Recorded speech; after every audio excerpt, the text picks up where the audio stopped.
discuss colligative properties of electrolytes. The colligative properties of solutions, for example, lowering of vapor pressure, osmotic pressure, elevation in boiling point, depression in freezing point. ये सारी colligative properties students आप पढ़ चुके हो. These colligative properties, the colligative properties are those properties depends only on the total number of solute particles present in solution. So colligative properties कौन सी हैं आपकी? Lowering of vapor pressure, osmotic pressure, elevation in boiling point, depression in freezing point. These colligative properties only depends on total number of moles of solute particles in solution. Since electrolyte ionize and give more than one particle per formula unit in solution. For example, student आपका ये NaCl है. अगर आप 1 मोल NaCl लेते हो तो NaCl कितने ions produce करता है? 2 moles. One is sodium and another is chloride ions. So 1 mole sodium chloride furnish 1 mole sodium ions and 1 mole आपको chloride ions. So electrolytes ionize and give more than one particle per formula unit in solution, and the colligative effect of an electrolyte solution is always greater than that of non-electrolyte of the same molar concentration. For example, student आपके दो solutions हैं. One is of glucose and another, for example, NaCl solution. So glucose is a non-electrolyte. Glucose is a non-electrolyte. It does not furnish into ions. So अगर हम 1 मोल glucose लेंगे तो वो solution में भी कितना रहेगा स्टूडेंट? 1 मोल ही रहेगा. लेकिन अगर हम 1 मोल NaCl लेंगे तो वो सोल्यूशन में क्या बिहेव करेगा? 1 mole sodium ions and 1 mole chloride ions. So number of solute particles क्या होगा स्टूडेंट? सोल्यूशन में इंक्रीज हो गए. अगर नंबर ऑफ सोल्यूट पार्टिकल्स आपके सोल्यूशन में इंक्रीज हो गए, इट मींस जो आपका लोअरिंग ऑफ वेपर प्रेशर है, ऑस्मोटिक प्रेशर है, एलिवेशन इन बॉइलिंग पॉइंट है, depression in freezing point, these all are depends on number of moles of solute particles. And if solute particles are increases then these properties are changed, they are also increases. So अगर तो आपका non electrolyte है then these properties does not change because जो number of ions हैं, number of moles हैं, वो क्या रहेंगे? Remains the same because no electrolyte solutes are not ionized, but electrolyte solutes are ionized and produce ions. So then the colligative effect of an electrolyte means those produce ions, is always greater than that of non-electrolyte. Those does not produce ions with same molar concentration. अगर आपकी glucose और sodium chloride की concentration same है लेकिन जो colligative effect है वो किसका ज्यादा स्टूडेंट? NaCl का, because NaCl in solution produces more number of ions as compare to glucose. If we take same concentration of NaCl and glucose. So all colligative properties are used for calculating molecular masses of non volatile solutes. ये पूरा हम chapter में पढ़ चुके हैं student.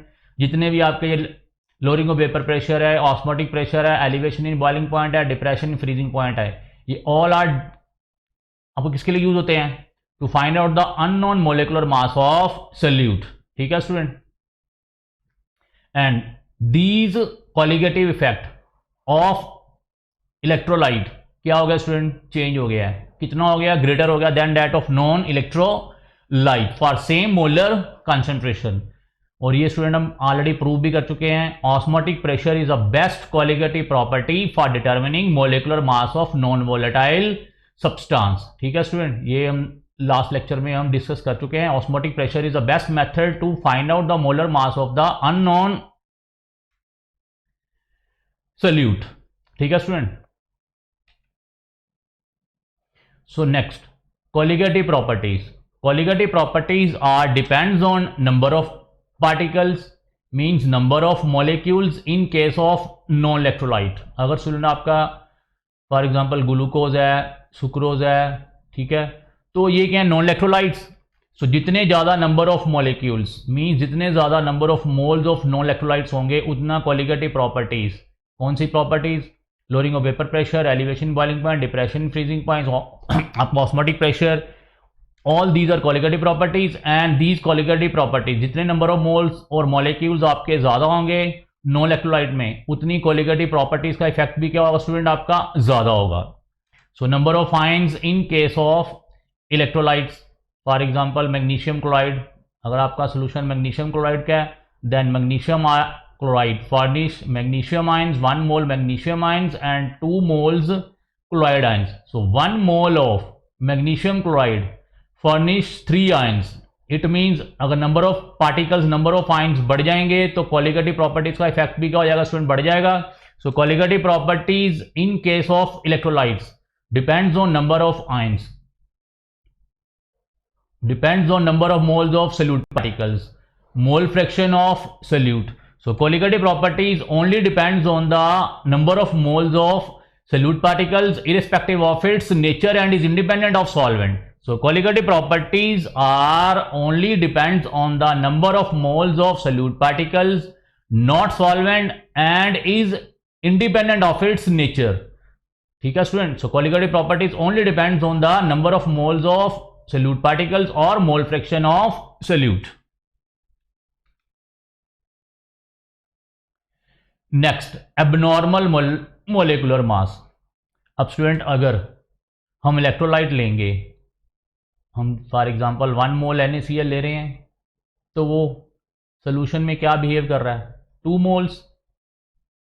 It means जो इसका effect है वो क्या हो गया स्टूडेंट, चेंज हो गया. And colligative properties are used for molar mass of unknown solute. और अगर स्टूडेंट इसका कोलिगेटिव प्रॉपर्टीज का इफेक्ट चेंज हो जाएगा तो इसका मतलब जो मोलर मास होगा वो भी क्या हो जाएगा स्टूडेंट, चेंज हो जाएगा. So that's why article of this is abnormal molar mass. So abnormality only depends on, इसके ऊपर डिपेंड कर रही है कि जो आपका इलेक्ट्रोलाइट है वो कौन सा है, नॉन वोलेटाइल है, आपका नॉन इलेक्ट्रोलाइट है और इलेक्ट्रोलाइट है. अगर तो वो इलेक्ट्रोलाइट है तो मोलर मास क्या हो जाएगा स्टूडेंट, एबनॉर्मल. जो हम निकाल रहे हैं थ्योरेटिकली वो प्रैक्टिकली आपका नहीं आएगा. So molecular mass can be calculated by measuring any of the colligative properties. ये हम ऑलरेडी पढ़ चुके हैं. Colligative properties means osmotic pressure, depression, freezing point, all these properties are used to calculate the molecular mass of unknown solute. And the relation between colligative properties and molar mass of solute is based on the following assumptions. The solution is dilute. जो हम अभी तक जो chapter पढ़ा हमने student वो गया है, वो पढ़ा है कि सोल्यूशन हमें क्या होना चाहिए, dilute, so that Raoult's law is obeyed. And solute neither undergoes dissociation और एसोसिएशन. जो आपके सोल्यूट पार्टिकल्स हैं वो ना एसोसिएट हो ना डिसोसिएट हो इन सोल्यूशन में. But in case of solutions where above assumptions are not valid, means if the solution is not dilute or if the solute undergoes dissociate or associate, then these colligative properties are changed, effect of these colligative properties are changed, then molar mass जो हम निकालेंगे इन colligative properties से वो भी हो जाएगा student, change हो जाएगा. In case of solutions where above assumptions are not valid, we find differences between observed and calculated values of colligative properties. जो थ्योरेटिकली और प्रैक्टिकली हम colligative properties निकालेंगे उनमें क्या आएगा, डिफरेंस आएगा. क्या आएगा, डिफरेंस आएगा. अगर थ्योरेटिकल और प्रैक्टिकल colligative properties में डिफरेंट आएगा तो जो मोलर मास आएगा वो भी क्या होगा, डिफर करेगा. So these anomalies are primarily due to association of solute particles or dissociation of solute particles. अगर आपके solute molecules associate हो गए या dissociate हो गए, then these colligative properties are affected. If these colligative properties are affected, then जो molar mass हम निकाल रहे हैं solute का वो भी क्या करेगा, इफेक्ट करेगा. और आपका जो molar mass आएगा वो क्या आएगा, theoretically से practically क्या होगा, चेंज हो जाएगा. So that's why this is a abnormal molecular mass of solute. ठीक है student. So now when the solution is non ideal, that is solution is not dilute, it means जो हमारी assumptions थी वो अब वैलिड नहीं है. So when the solution is non ideal, that is solution is not dilute. When the solute undergoes association और dissociation, means जो आपका सोल्यूट है वो या तो एसोसिएट हो रहा है, फॉर एग्जांपल आपका बेंजोइक एसिड है student, C6H5COOH. This exists as dimer. This exists as dimer in nature. This is called association. So if the solute is undergoes association or dissociation, then abnormal molar mass of solute occur, and this abnormality corrected by want of, that is a factor I. So want of suggested a correction factor I when the solute is associate or dissociate, and definition of want of factor I is a ratio of observed colligative property to the theoretical colligative property, and colligative properties are inversely proportional to molar mass.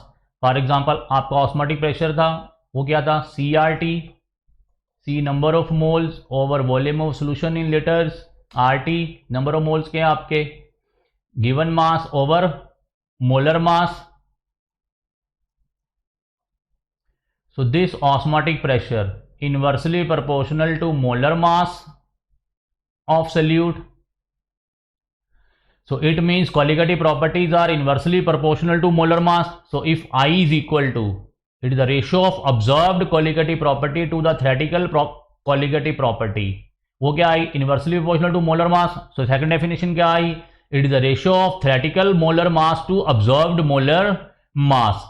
Means जो हम numerical से निकाल रहे हैं molar mass, वो क्या आएगा, वो डिफर करेगा as compare to observed molar mass. So van't Hoff corrected this relation. So van't Hoff suggested correction factor I, and I is the ratio of observed colligative property to theoretical colligative property और theoretical molar mass to observed molar mass. So all these formulas student जो हमने discuss किए थे already, relative lowering of vapour pressure, elevation in boiling point, depression in freezing point, osmotic pressure, these all are modified. These are the modified forms of all colligative properties, and these modified by want of by correction factor I. So student आपने क्या करना है, simply mole fraction, जो आपके number of moles of solute particles हैं, उनको क्या कर देना, आई से मल्टीप्लाई. ठीक है student, I is a van't Hoff factor. ये हम आगे निकालते हैं कैसे निकालना है इसको. So this is the relative lowering of vapour pressure, this is a colligative property. वो क्या होगी स्टूडेंट आपकी, I times the mole fraction of solute. This is the elevation of boiling point. पहले क्या था स्टूडेंट, के बी इंटू एम, अब क्या आ गया, I into K B M. ये क्या हो गया, modified form, corrected form. And पहले हमने क्या पढ़ा था, delta T F is equal to K F into M. अब क्या आ गया, delta T F is equal to I K F M. I is a van't Hoff factor. पहले हमने पढ़ा था pi is equal to C R T, osmotic pressure is equal to C R T.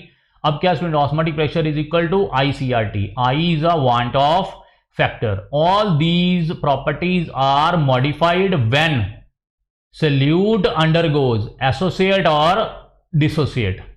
ठीक है student.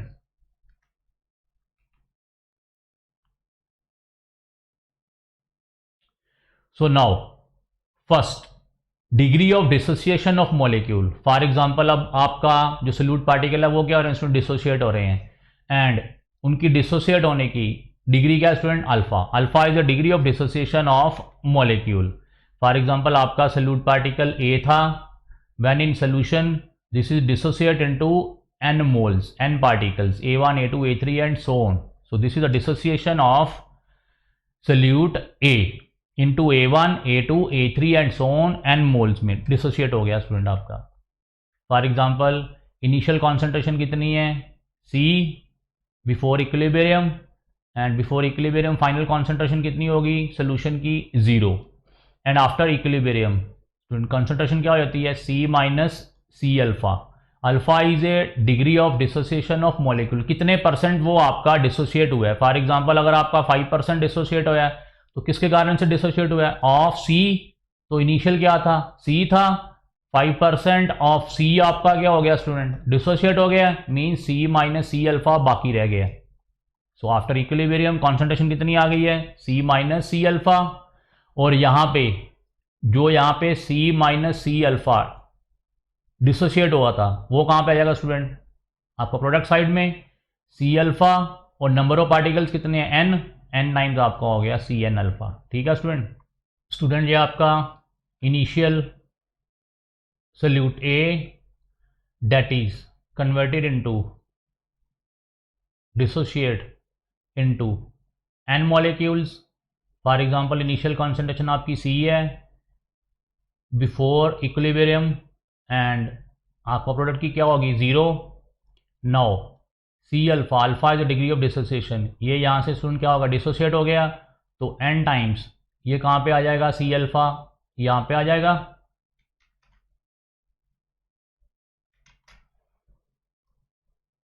यहाँ पे आ जाएगा, तो क्या हो गया स्टूडेंट NC अल्फा. तो this is the concentration at equilibrium. So total number of moles, so students C1 minus alpha plus C n alpha, these are the total number of moles. C minus C alpha plus C n alpha, C plus C alpha student यहाँ से क्या कर लो common निकाल लो, क्या आ गया n minus one. तो these are the total number of moles. ठीक है student, this is the total number of moles, molar concentration.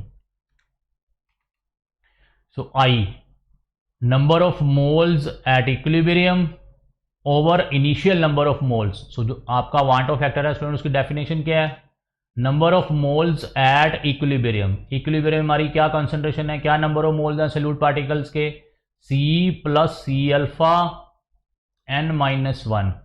And initial number of moles क्या है स्टूडेंट आपके C प्लस 0.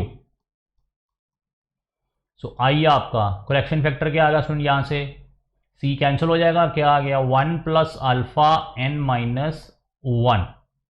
तो ये आपका आई आ गया.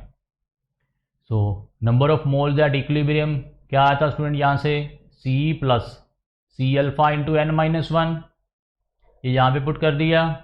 And initial number of moles क्या है स्टूडेंट आपका C प्लस 0, वो यहाँ पुट कर दिया. दिस C कैंसल, क्या आ गया हमारे पास I is equal to 1 plus alpha n minus one. So this is a van't Hoff factor, corrected factor जो हमने अप्लाई करना है. For example pi is equal to ICRT, this is the corrected form of osmotic pressure. अब जो हमें degree of dissociation दी होगी कि हमारा जो सल्यूट है वो कितने परसेंट डिसोसिएट होगा, 30%, 50%, 60%, यहाँ पे हम पुट कर देंगे कितने नंबर ऑफ आयंस प्रोड्यूस हुए. फॉर एग्जांपल आपका मैग्नीशियम क्लोराइड है, magnesium ions plus 2 chloride ions, and for example इसकी जो डिसोसिएशन है वो 70% है. तो स्टूडेंट आपका जो अल्फा आ गया वो कितना आ गया 0.7, और n नंबर ऑफ मोल्स आपके जो प्रोडक्ट में आए वो कितने आए 1 प्लस 2 इज इक्वल टू 3. यहाँ पे पुट कर देने स्टूडेंट आपने n की वैल्यू और अल्फा की वैल्यू डिग्री ऑफ डिसोसिएशन की, और यहाँ से हम क्या निकाल लेंगे I, और I हम यहाँ पे पुट कर देंगे. तो हमारा जो ये फार्मूला है ये क्या हो जाएगा स्टूडेंट करेक्ट हो जाएगा. This is for electrolyte salutes. ठीक है स्टूडेंट, तो यहाँ से हम I की वैल्यू निकालेंगे, I is equal to 1 plus alpha n minus one, और हम अपनी modified form of qualitative property में पुट कर देंगे. So I is equal to 1 plus alpha n minus one. n is the number of moles obtained on dissociation, कि एक salute particle dissociate होने के बाद कितने नंबर ऑफ मोल्स हमें दे रहा है इन सोल्यूशन. ठीक है स्टूडेंट, जैसे अभी हमने मैग्नीशियम क्लोराइड की एग्जांपल ली थी, तो कितने नंबर ऑफ मोल्स आए थे, n कितना आया था 3 in a product side after dissociation. Now degree of association of molecule alpha. अब यहाँ पे क्या हो रहा है स्टूडेंट, मॉलिक्यूल क्या होगा हमारा salute particles associate. For example n moles of solute particles A associate to form 1 mole of AN. ठीक है student. So before equilibrium initial concentration of n particles of A is equal to C, and initially there is no product form, so initial concentration of AN is equal to 0, and at equilibrium concentration becomes C minus C alpha, and this C alpha goes into the product side after equilibrium. So C alpha by n. Why it is by n? Because this is initial concentration C for n moles, and for 1 mole C by n. ठीक है student, C is number of moles for n moles of solute particles, and for 1 mole this concentration becomes C by n, and alpha is degree of association. So at equilibrium concentration becomes C1 minus alpha, means C minus C alpha, and in the product side C alpha by n into C alpha by n. ठीक है student. So n is the number of moles associated and n is the degree of, alpha is the degree of association. Now I is equal to total number of moles at equilibrium. So what are total number of moles? C minus C alpha plus C alpha over n, and initially C plus 0. This is the initial number of moles, and this is the at equilibrium number of moles concentration. So this C cancel, so 1. So alpha I is equal to कितना आ गया student? This C cancel, and this alpha is common, these two equations. So क्या आ गया? 1 plus alpha 1 over n minus 1. Alpha is the degree of association and n is the number of moles of solute particles associate to form 1 mole. So ये आपका I आ गया. ठीक है student. So I is greater than 1 for dissociation. Student हमारा पिछले case में क्या आया था? I is equal to 1 plus alpha n minus 1. So for this I क्या आ गया? Greater than 1. अब स्टूडेंट यहाँ पे क्या आ रहा है? I की वैल्यू एसोसिएशन में क्या आ रही है? Less than 1. क्या आ रही है? Less than 1. ठीक है student. So for I greater than 1 dissociation, अगर आपका I लेस देन 1 आएगा, इट मीन्स आपके मॉलिक्यूल्स क्या हो रहे हैं? सोल्यूट पार्टिकल्स क्या हो रहे हैं? Associate. So next numerical problems student इस आर्टिकल की हम नेक्स्ट लेक्चर में डिस्कस करेंगे. थैंक्स.